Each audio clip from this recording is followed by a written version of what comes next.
We just started drilling today, and we've got, it's a 3,000 meter drill program. The first 1,400 meters are going to say whether we've knocked it out of the park or we're still hitting inside the park. I think there's a lot of potential. Either it could be really big or it could just be nice.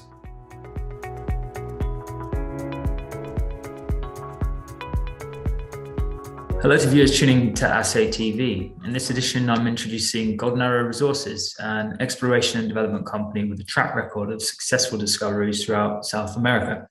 And I'm very pleased to be speaking with Brian McEwen, who's VP of Exploration and Development. Brian, hello. Good afternoon, or good evening for you, I guess it is. I'm doing fine. How about yourself? Yeah, we're good, thank you.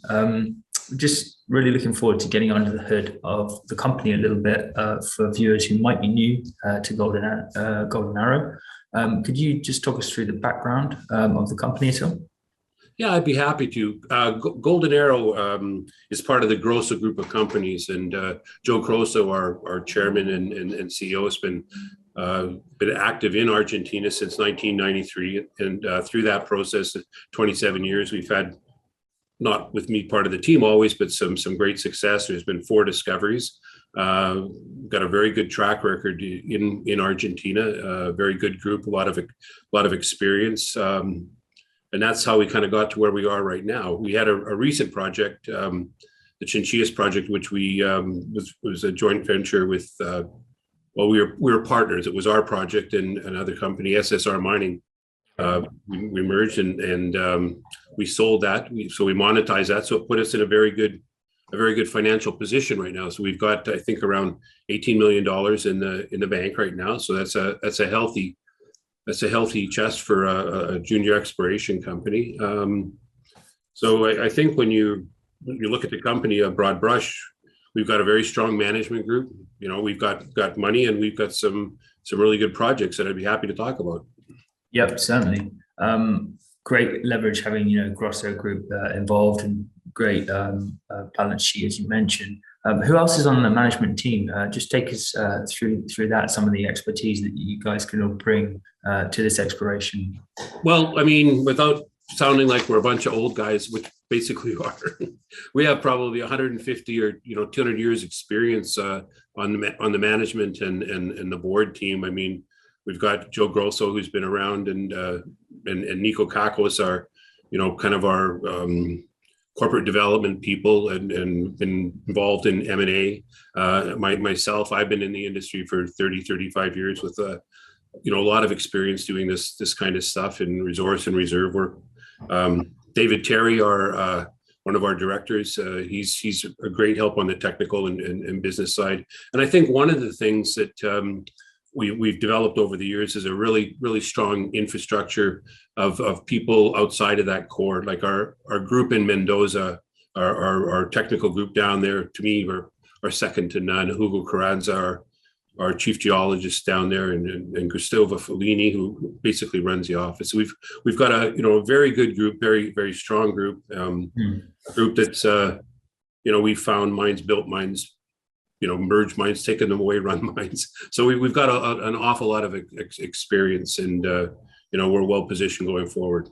Excellent. Yeah, an experienced management team who's done it before is certainly one of the core values to have. Okay, let's look at some of the projects then, more specifically. Let's talk about your Rosales Copper Project in Chile. Great time to be developing a copper project. I'm sure there's a lot of eyes on that. What's the update there, and what's the situation on the ground? Well, the update there is we put out a news release this morning, as a matter of fact, that we've just started our drill program.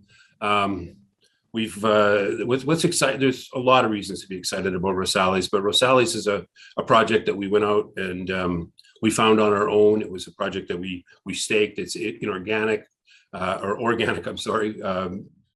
We put those pieces together without, paying money to a lot of the, it can get very expensive buying into these projects. We went at it in a very organized fashion. We had very good surface samples. We did a lot of geochem, and we did the geophysics, and the geophysics was striking. It was it looks very, very good. Being a geologist and not a geophysics the truth is at the end of the drills. But it's a very exciting time for the company right now. I think that over the next several weeks, we're going to be finding out if it's real or not. We've got a big property there, and it is getting bigger. We've got copper right near the surface. There's a little operating mine that's part of our concession, or on our concession, which is now producing. Got very good grades on surface, over 5% copper in some of the samples. We're very, very, very excited about that project. And copper is a good place to be, and so is Chile.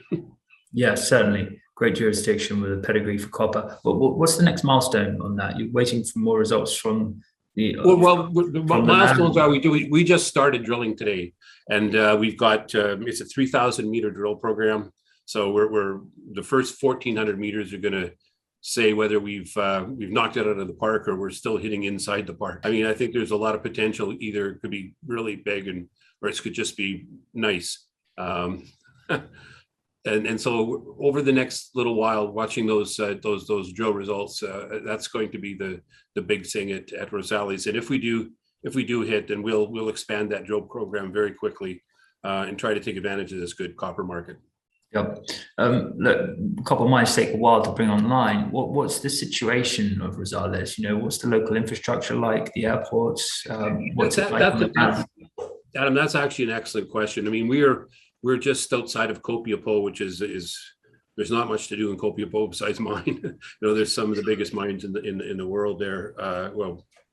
Big copper mines, anyways. And we're on a road right to our property, a paved road. There's everything we could require in the way of equipment and an able workforce. And what's really interesting about Rosales is this, it's not like a lot of these big porphyry copper deposits that take 10, 15 years to drill off. This thing is, we've got near surface mineralization. We appear to have something else down a little bit deeper. And so I think that we would be able to advance this to resource, pre-feasibility, whatever, much, much quicker than a lot of these other projects. But it's, and it's not high altitude. We're only at about 1,200 meters. So where a lot of these projects that you're looking at in Chile face all those challenges, we're not. It's a very good situation. Excellent. Okay, let's move on to Paraguay and your Tierra Dorada project, district scale, as I've read.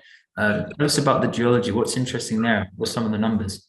Well, the geology there is very interesting because it would appear that the rocks that we're dealing with most of them are 1 billion, 2 billion years old. So they actually line up more with the cratons and stuff that you see in Africa and West Africa back from the days of Pangaea or whatever, if you like. But and so it's a lot different than the Andean rocks and stuff that you see in the Western area. So it's really kind of a new frontier. There's been very, very little work done. We went into Paraguay a few years ago and we found high grade samples right in the outcrop. So we went in there with a local partner and we picked up about 60,000 hectares and we've been working there. There's no visible outcrop. We have to dig the trenches and stuff. And we ran a small drill program last year. We had a lot of samples, 150 grams, 140 gram samples over some good intersections. Because of the limitations of the permit, we were only allowed to drill those holes 20 meters. And we were drilling blind into farmers' fields. It's kind of hard to picture, but that's basically what we were doing, chasing boulders and trenches. We have since done some geophysics. We have a better idea of the trends. So we're going back. We'll be starting very soon.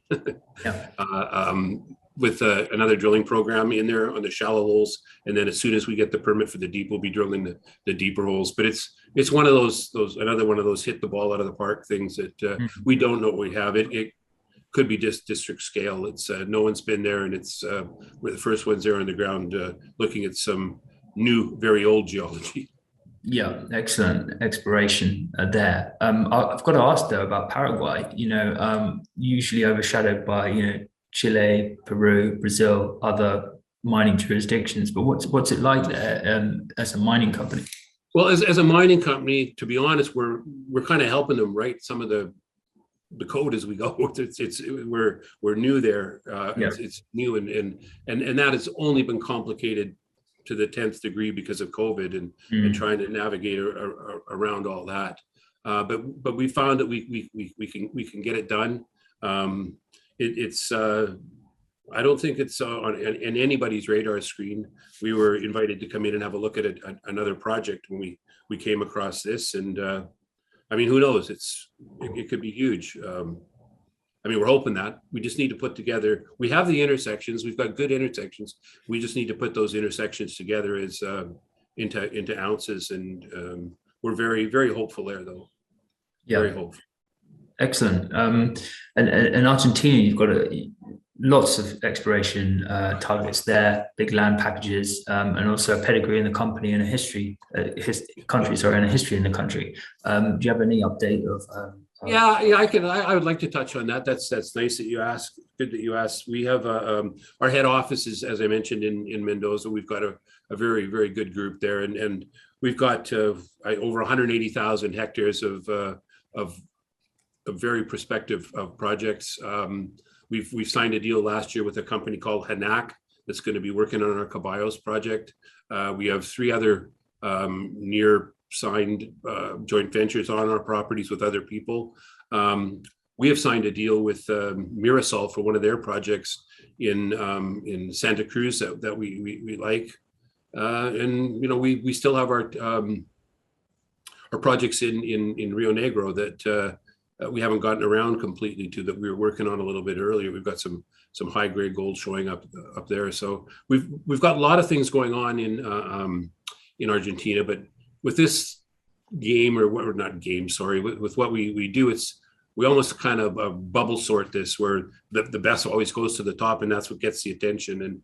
And when I say the best, it's a combination of project things, able to get it permitted, people on the ground and stuff. And so in Chile, we've been able to advance that very quickly. We've got Chileans on the ground helping us. We could get a drill on the project very, very quickly. So that kind of went that way. And in Paraguay, we had the results of the other drilling. So it's I don't want to take away from any of the projects. I think any of the projects we have could be company makers, but right now we're focused in Chile and Paraguay. Yep, absolutely. That makes perfect sense. Brian, great stuff. Really good to get a snapshot of the projects and an update on what's a huge exploration campaign to see you out for this year. So really appreciate speaking with you, and look forward to catching up again on Assay TV. Adam, my pleasure. Nice to talk to you. Thanks.